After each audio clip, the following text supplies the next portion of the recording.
प्यारे बच्चों, आज मैट्रिक्स के इस तीसरी वीडियो में हम जो मैट्रिक्स के प्रकार हैं उन्हें आज कंप्लीट कर देंगे और हम मैट्रिक्स की कुछ अन्य नियम को भी आज पढ़ेंगे और धीरे धीरे हम एक एक करके मैट्रिक्स के बारे में संपूर्ण जानकारी हासिल कर लेंगे। तो हमने पिछले वीडियो में ये बताया था कि मैट्रिक्स के जो प्रकार हैं उसमें हमने कुछ प्रकार को आपको बताया था। इसके बाद हम शेष बचे हुए प्रकार को एक एक करके बता देते हैं। तो इसके बाद 7वें नंबर पे आता है इकाई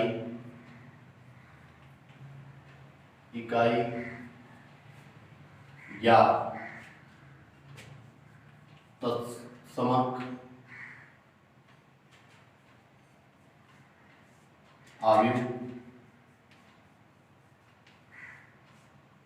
अर्थात यूनिट या और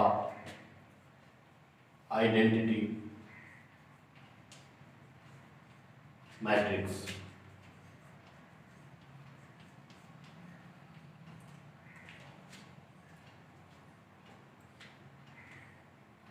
हम इसकी परिभाषा इस प्रकार दे सकते हैं,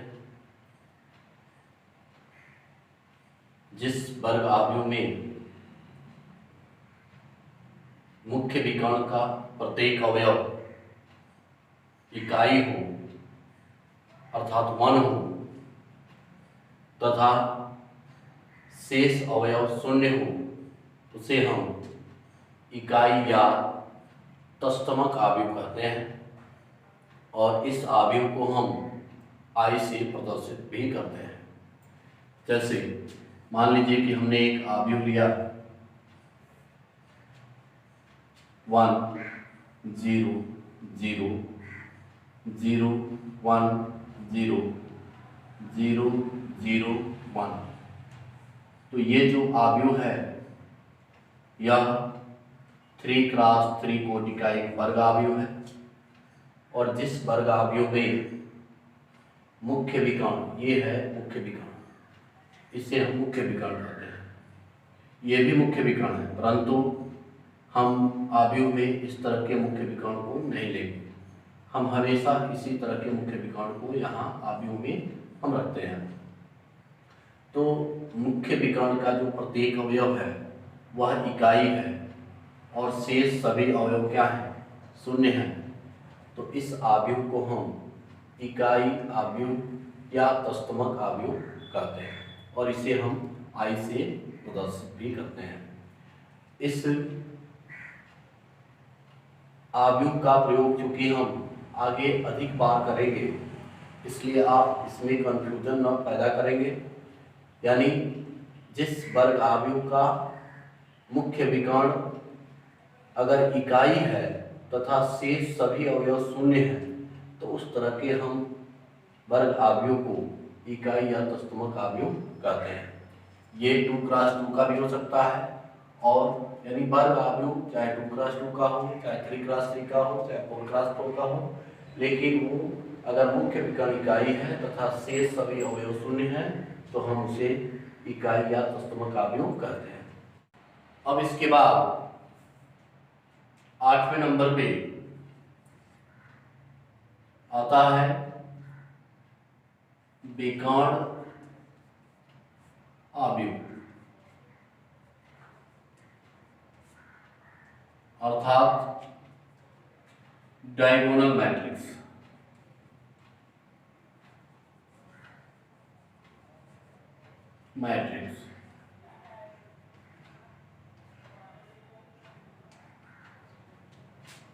डायगोनल मैट्रिक्स किसे कहेंगे? तो हम कह सकते हैं कि जिस वर्ग आव्यूह के मुख्य विकर्ण के सभी अवयव को छोड़कर शेष सभी अवयव जीरो हो उससे हम विकर्ण अवयव कहते हैं। जैसे मान लीजिए कि हमने कोई एक अवयव लिया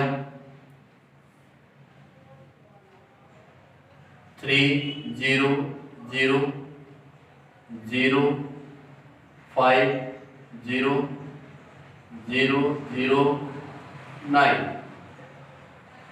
तो ये जो हमने एक अवयव लिया है वह 3x3 कोटि का है और इस 3x3 कोटि के अवयव में हम देख रहे हैं कि जो मुख्य विकर्ण है इसके जो अवयव हैं इनको छोड़कर शेष सभी अवयव क्या है? शून्य है। और इस तरह के अवयव को ही हम विकर्ण अवयव कहते हैं। एक और उदाहरण से हम समझना चाहते हैं, या हम कहें मान लीजिए कोई एक और हमने एक और कोई मैट्रिक्स डी लिया, जैसे मान लीजिए कि 5 0 0 2। तो ये 2x2 कोटि का एक वर्ग अवयव है और इसमें भी मुख्य विकर्ण के अलावा जो अवयव हैं वो शून्य है। और ये जो अवयव है यह 2x2 कोटि का एक विकर्ण अवयव कहलाएगा। यह जो अवयव है वह 3x3 कोटि का विकर्ण अवयव कहलाएगा। अगर हम इसको थोड़ा और अच्छे से समझना चाहें तो हम इस प्रकार समझेंगे। जैसे मान लीजिए कि आप जानते हैं कि अवयव को कैपिटल लेटर से प्रदर्शित करते हैं और उसके जो अवयव होते हैं हम उसे स्मॉल लेटर से प्रदर्शित करते हैं, परंतु डबल सफिक्स के फॉर्म में सब इसको हम प्रदर्शित करते हैं। तो यहाँ पर हमने आई जे लिखा, यानी ए आई जे। तो ये अगर अवयव वर्ग अवयव होगा तो इसमें जितने पंक्ति होंगे उतने ही स्तंभ होंगे। अर्थात मान लिया हमने यम क्रॉस यम कोटि का है, क्योंकि जितने इसमें पंक्तियों की संख्या होगी उतने ही स्तंभों की संख्या होगी। तो ये सपोज दैट हमने यह मान लिया कि यह जो अवयव ए है वह यम क्रॉस यम कोटि का है। तो अगर यह अवयव विकर्ण अवयव होगा तो इसके लिए कुछ जो है कंडीशन है। वो कौन कौन से कंडीशन है? जब आई की वैल्यू जे के बराबर होगी तो उस स्थिति में ए आई जे का जो मान होगा वह 0 के बराबर नहीं होगा, 0 के बराबर नहीं होगा। और जब आई की वैल्यू जे के बराबर नहीं होगी तो ए आई जे की जो वैल्यू होगी वह 0। अब इसको हम समझते हैं ये कंडीशन को। जैसे मान लीजिए कि ये जो अवयव है इसको हम विस्तार में लिख देते हैं। इस अवयव ए को विस्तार में लिखते हैं। जैसे ये फर्स्ट कॉलम लिया, फिर फर्स्ट रो सेकंड कॉलम लिया। तो मान लीजिए कि हमने फर्स्ट रो फर्स्ट कॉलम लिखा A11, A12, first row second column A13, यानी हम 3x3 ही ले रहे हैं। यहाँ पर यम बराबर 3 और यम यहाँ पर भी हम 3 ले रहे हैं, यानी 3x3 कोटि का ले रहे हैं। तो हम इसे विस्तार कर रहे हैं। अब दूसरे रो की बात करें A21 यानी second row first column, A22 यानी second row second column, A23 यानी सेकंड रो थर्ड कॉलम। इसी प्रकार A31 अर्थात थर्ड रो ये फर्स्ट कॉलम, A32 और A33। अब हम यहां देख रहे हैं कि यह जो अवयव है वही मुख्य विकर्ण है। तो ये आई होता है, ये जे होता है। तो अभी हमने कहा कि जब आई और जे बराबर हो तो उस स्थिति में यह आई जे यानी ये जो अवयव है वह 0 नहीं होंगे। अर्थात ये 0 नहीं होगा, ये 0 नहीं होगा और ये 0 नहीं होगा, क्योंकि ये देखिए यहाँ भी आई और जे बराबर है, ये भी बराबर है, तो ये 0 नहीं होगा। और शेष जब यह बराबर नहीं होंगे, जैसे यह 1 है तो ये 2 है, देखिए बराबर नहीं है, तो उस स्थिति में i j का मान क्या होगा, 0 होगा। मतलब ये भी 0 हो गया, ये 0 हो गया, ये 0 हो गया और ये 0 हो गया, फिर ये देखिए बराबर नहीं है, 0 हो गया और 0। तो ये जो है 0 नहीं हुआ है और इस स्थिति में ये जो अवयव है वह क्या है, एक विकर्ण अवयव है। तो बच्चों आपने देखा कि जब यह जो मैट्रिक्स है इसमें जब अवयव i और j की बात हमने किया तो यहाँ पर शर्त रख दिया कि जब i की वैल्यू j के बराबर होगी तो इस स्थिति में ये जो अवयव है वह 0 नहीं होगा, और जब i j के बराबर नहीं होगा तो उस स्थिति में i और j की वैल्यू 0 हो जाए तो ये जो मैट्रिक्स है वो क्या कहलाएगा, विकर्ण अवयव कहलाएगा। जैसे यहाँ पर हमने देखा कि हो सकता है कि ये यानी ये कभी भी 0 नहीं होगा, 0 छोड़ के जैसे ये 3 हो जाए, 5 हो जाए, 6 हो जाए, ये कुछ और हो जाएगा, लेकिन 0 नहीं होगा। अर्थात 0 को छोड़कर यहाँ भी कोई भी आप अवयव आप लिख सकते हैं, यानी -3, -5, -6, यानी 0 छोड़कर अगर आप कोई भी अवयव लिखते हैं तो ये शेष सभी अवयव अगर 0 हो तो ये जो अवयव अर्थात ये जो अवयव होगा वह कौन सा अवयव होगा, विकर्ण अवयव होगा। कहने का मतलब यह है कि विकर्ण अवयव किसे कहते हैं, तो जिस वर्ग अवयव के मुख्य विकर्ण के सभी अवयव को छोड़कर शेष सभी अवयव क्या होते हैं, शून्य होते हैं, तो उस तरह के अवयव को हम क्या कहते हैं, विकर्ण अवयव कहते हैं। अब इसके बाद हम देखते हैं विकर्ण अवयव के बाद आता है 9वें नंबर पे अदिश अवयव। अदिश अवयव इसको हम कहते हैं स्केलर मैट्रिक्स। स्केलर मैट्रिक्स तो हम इसकी परिभाषा इस प्रकार दे सकते हैं कि जिस वर्ग अवयव के मुख्य विकर्ण का प्रत्येक अवयव समान हो तथा शेष अवयव शून्य हो तो उस अवयव को हम विकर्ण अवयव कहते हैं। जैसे मान लीजिए कि हमने कोई एक अवयव ले लिया, यहाँ पर 3 0 0, यहाँ पर 0 3 0 0 0 3, या एक और अवयव लिया हमने, मान लीजिए 4 0 0 4, या एक और अवयव हमने लिया जो है 1 0 0, यहाँ पर हम 1 न करके बल्कि 8 कर देते हैं, 8 0 0 0 1 0 0 0 1 कर दिया हमने। तो हम देख रहे हैं कि ये जो हमने मैट्रिक्स लिया है, ये मैट्रिक्स A है, ये मैट्रिक्स B है, मैट्रिक्स C है, ये 3x3 कोटि का है, ये 2x2 कोटि का है, ये भी 3x3 कोटि का ही हमने लिया। ये हो सकता है -8 -8 भी हो सकता है, चलिए हम यही रख देते हैं।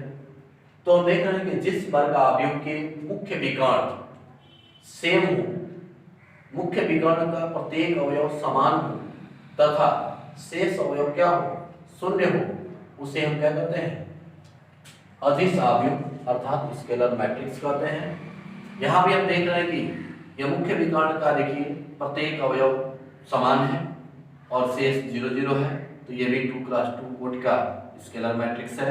यहाँ भी देख रहे हैं कि सभी देखिए अवयव मुख्य विकर्ण का प्रत्येक अवयव समान है और शेष सभी क्या है, 0 है, तो ये भी एक स्केलर मैट्रिक्स है। यानी कहने का मतलब है कि अगर कोई भी मैट्रिक्स हम लेते हैं, मान लीजिए हमने एक मैट्रिक्स D लिया, तो कोई भी मैट्रिक्स हमने लिया जैसे K 0 0 0 K 0 0 0 K, तो आप कोई भी जैसे ये 3x3 कोटि का है तो ये कांस्टेंट होना चाहिए, अर्थात जो यहाँ पर मिलेगा वो सभी के सभी क्या होंगे, समान होंगे, इक्वल होंगे। तो जब इस तरह के एक मैट्रिक्स आपके सामने आया K मुख्य विकर्ण का प्रत्येक अवयव क्या हो, जो है समान हो तथा शेष सभी अवयव क्या हो, शून्य हो।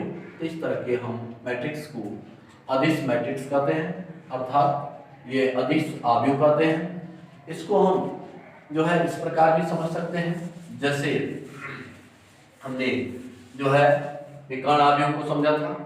जैसे मान लीजिए कि हम एक मैट्रिक्स ए लेते हैं और इस मैट्रिक्स के जो अवयव हैं ए आई जे हैं, ये यम क्रॉस यम हम रख रहा है क्योंकि ये वर्ग आव्यूह होगा। तो यहाँ पर हमने एक एलिमेंट ए लिया जिसकी जो रो है आई और ये जे है और ये मैट्रिक्स यम क्रॉस यम कोटि का है। अब अगर यह मैट्रिक्स अदिश यानी स्केलर मैट्रिक्स होगा तो इसके लिए भी शर्त होनी चाहिए, और वो शर्त क्या है कि जब आई की वैल्यू जे के बराबर होगी तो उस स्थिति में ए आई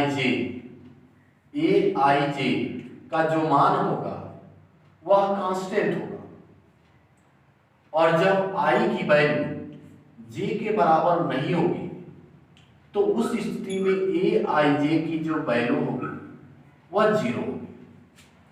जैसे मान लीजिए हम इस आव्यूह को विस्तार करते हैं, यहाँ पर ए लिखा हमने, तो इसको हम विस्तार में लिखते हैं A11, A12, A13, A21, A22, A23, A31, A32 और A33। तो ये जो आव्यूह हमने लिया है यह 3x3 कोड के लिए देखिए यहाँ पर समान है, इसलिए वर्ग आव्यूह है। अब ये जो वर्ग आव्यूह है ये इसका मुख्य विकर्ण है, और इस मुख्य विकर्ण का जो प्रत्येक अवयव है वो कौन कौन है, A11, A22, A33 है, और शेष सभी अवयव ये है।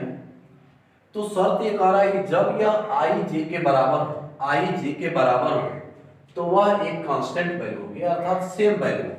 तो इसका मतलब ये एक कांस्टेंट हो गया, यहाँ भी क्या हो गया, कांस्टेंट हो गया, और ये भी देखिए 3 है तो ये भी क्या हो जाएगा, कांस्टेंट। और जब यह आई जे के बराबर न होगा तो उस स्थिति में जो एलिमेंट्स है वो क्या होंगे, जीरो होंगे। तो शेष देखिए बराबर नहीं है तो क्या होगा, जीरो, ये बराबर नहीं है तो जीरो, ये बराबर नहीं है तो जीरो, ये भी बराबर नहीं है, जीरो, ये भी बराबर नहीं है, जीरो, ये भी बराबर नहीं है। तो हम देख रहे हैं क्या कि जिस वर्ग आव्यूह की मुख्य विकर्ण का प्रत्येक अवयव समान हो यानी इक्वल होना चाहिए तथा शेष सभी अवयव क्या हो, शून्य हो, तो इस तरह के आव्यूह को हम क्या कहते हैं, अदिश आव्यूह कहते हैं। प्यारे बच्चों, हमने ये 3 जो आव्यूह के प्रकार इस समय बताए हैं, जैसे ये पहले बता चुका हूं, ये दोनों आज बताया। तो इसमें हम देख रहे हैं कि तीनों में जो समानता है यानी जो डिफरेंस है वो क्या है।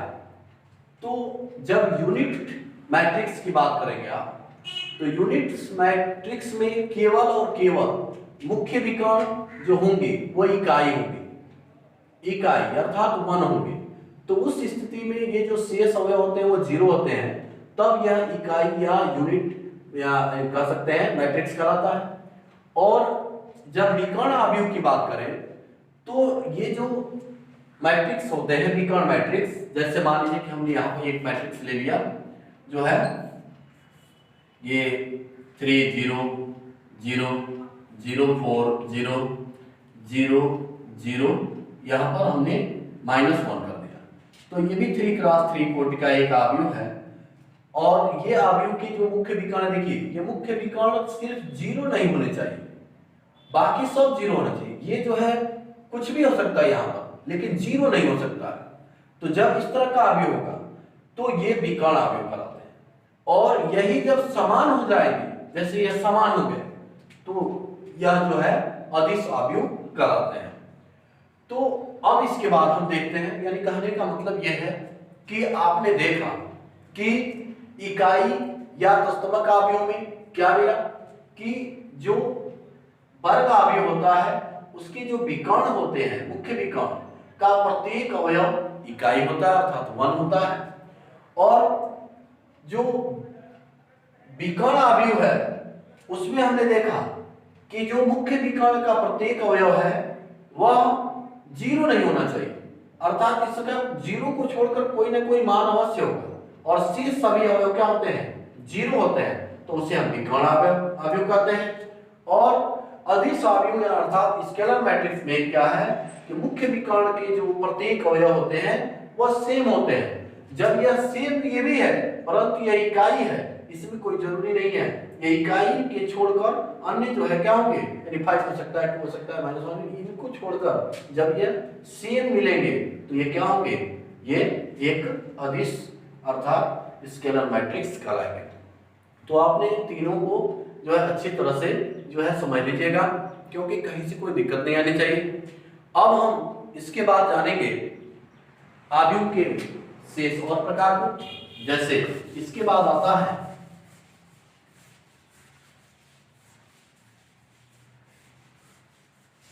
वीडियो, तो चूंकि बड़ा हो जा रहा है लेकिन चूंकि समझना है तो भाई कोई बड़ी सी दिक्कत तो होगी। इसके बाद आता है त्रिभुजीय अवयव।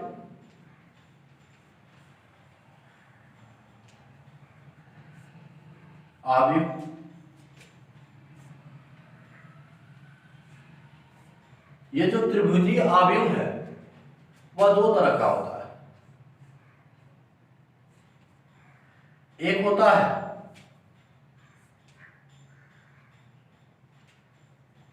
ऊपर त्रिभुजीय अवयव,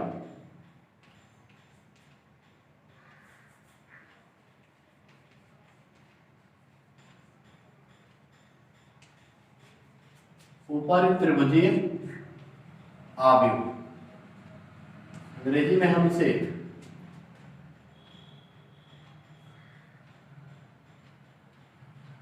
अपर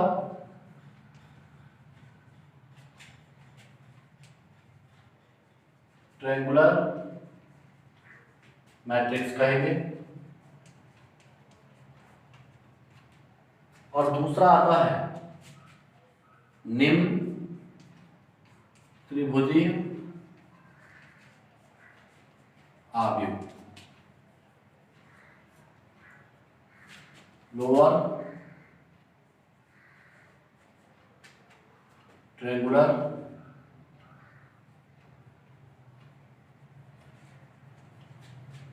मैट्रिक्स।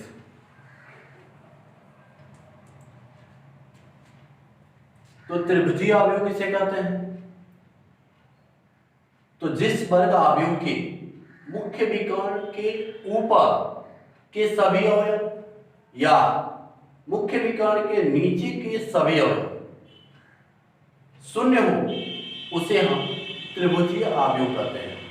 जैसे मान लीजिए कि हम कोई अवयव ये लेते हैं, जैसे 1 0 0 3, तो ये 2 क्रॉस 2 कोटि का है और इसके ऊपर का भी देखिए एक ही अवयव है, वो भी 0 है, ये भी 0 है, तो ये एक त्रिभुजीय अवयव।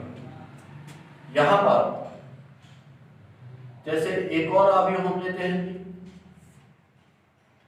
1 2 3 4, ये है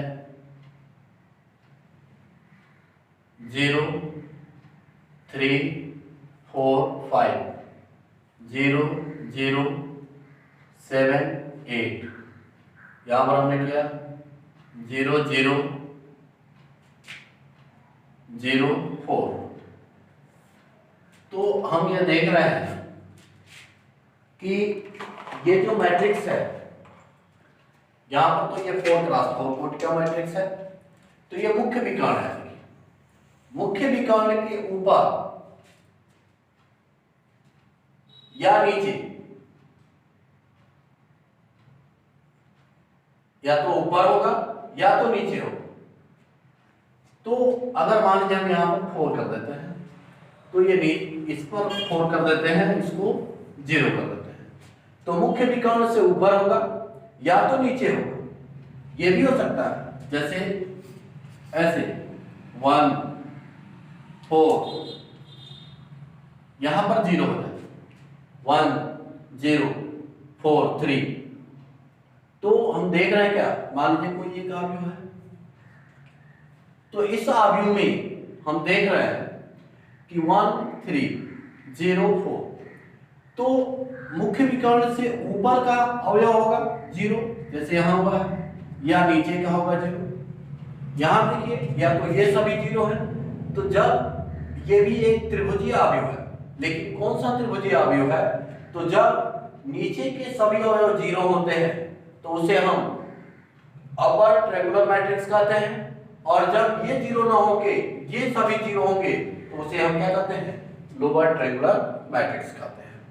तो आपने देखा कि त्रिभुजीय अवयव किसे कहते हैं, तो जिस वर्ग अवयव के मुख्य विकर्ण के ऊपर के सभी अवयव या नीचे के सभी अवयव 0 होते हैं तो उस तरह के अवयव को क्या कहते हैं, त्रिभुजीय अवयव कहते हैं। और जिसमें ऊपर के सभी अवयव 0 होंगे तो उसे हम लोअर ट्रायंगुलर मैट्रिक्स अर्थात निम्न त्रिभुजीय अवयव कहेंगे। और यदि नीचे के सभी अवयव 0 होते हैं, यानी मुख्य विकर्ण से नीचे के सभी अवयव 0 होते हैं, तो उसे हम अपर ट्रायंगुलर मैट्रिक्स अर्थात जो है ऊपरी त्रिभुजीय अवयव कहते हैं।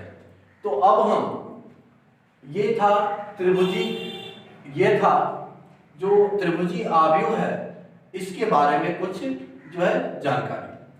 अर्थात हमने यह देखा कि त्रिभुजीय अवयव किसे कहते हैं, तो जिस वर्ग अवयव के मुख्य विकर्ण के या तो ऊपर के सभी अवयव या तो नीचे के सभी अवयव शून्य होते हो उसे हम क्या कहते हैं, त्रिभुजीय अवयव कहते हैं। तो ये 2x2 कोटि का त्रिभुजीय अवयव है, ये भी 2x2 कोटि का त्रिभुजीय अवयव है, क्योंकि यहां भी हम देख रहे हैं कि नीचे के सभी अवयव ये एक ही है तो एक ही 0 हो गया, यहाँ तो ऊपर के सभी अवयव एक ही है तो एक ही 0।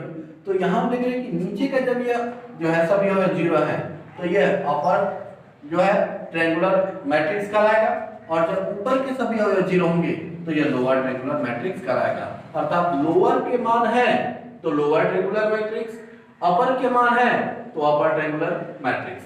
अर्थात अपर 0 ना हो तो अपर ट्रायंगुलर मैट्रिक्स, और यदि लोअर 0 ना हो तो लोअर ट्रायंगुलर मैट्रिक्स कहते हैं। यहाँ देखिए ये लोअर 0 है इसलिए या अपर ट्रायंगुलर मैट्रिक्स, अर्थात जो है अपर 0 ना हो तो अपर ट्रायंगुलर मैट्रिक्स, अगर लोअर यानी अपर 0 होते तो वह लोअर ट्रायंगुलर मैट्रिक्स हो जाता। ठीक है, तो अब हम ये मैट्रिक्स के जो प्रकार थे उसे हमने कंप्लीट रूप से जो है अध्ययन कर लिया। अब यहां पर तो मैंने मैट्रिक्स के जो प्रकार थे उनको हमने यहां कंप्लीट कर लिया। तो आपने देखा कि किस तरह के मैट्रिक्स को हम किस तरह से परिभाषित करते हैं। इसमें आया था हॉरिजॉन्टल मैट्रिक्स, वर्टिकल मैट्रिक्स, जो है स्क्वायर मैट्रिक्स, यूनिट मैट्रिक्स, जो है डायगोनल मैट्रिक्स, उसके बाद स्केलर मैट्रिक्स, नल मैट्रिक्स, इस तरह से, या जो है आप कह सकते हैं ट्रायंगुलर मैट्रिक्स। तो इसमें 2 तरह के मैट्रिक्स आए थे, जो है अपर और लोअर। तो ये 2 मैट्रिक्स के यहाँ पर हमने जो है अध्ययन कर लिया। अब हम पढ़ेंगे मैट्रिक्स के जो आगे की चीजें हैं, जैसे 2 मैट्रिक्स एक दूसरे से इक्वल कब होते हैं। तो आइए हम इसकी इक्वलिटी को पढ़ते हैं, अर्थात इक्वालिटी ऑफ मैट्रिक्स। मैट्रिक्स का प्लूरल फॉर्म हम ले रहे हैं मैट्रिसेस।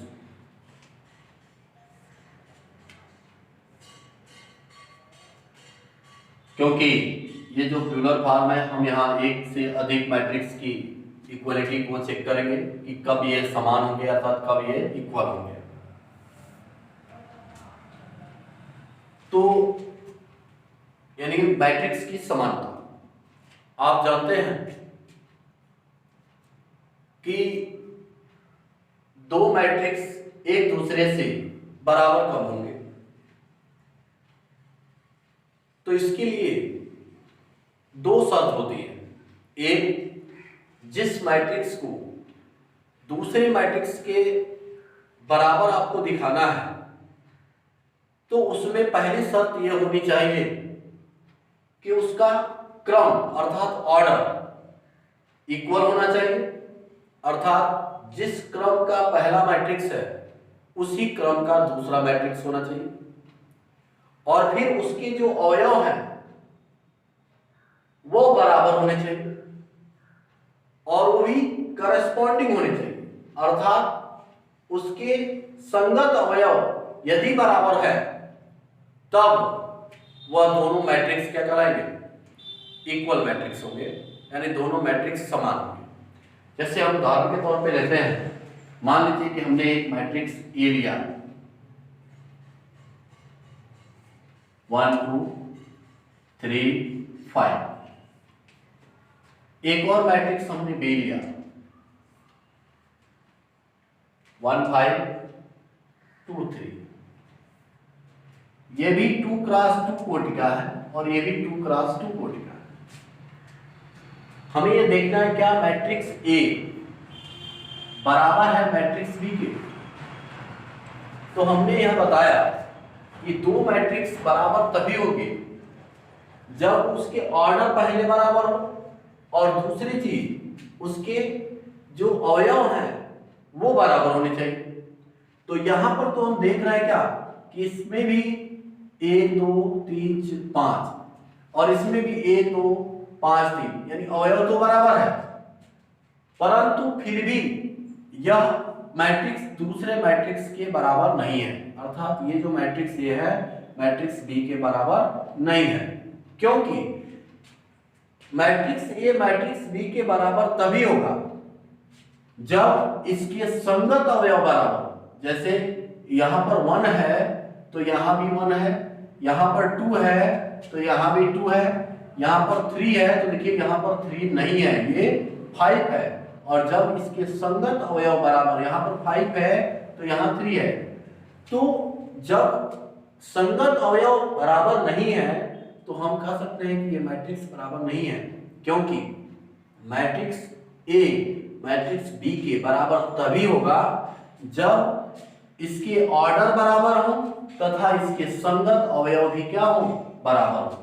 जैसे अगर हम यहां पर 3 कर दिए होते और यहां पर 5 कर दिए होते तो अब यह मैट्रिक्स ए मैट्रिक्स बी के क्या हो? बराबर है।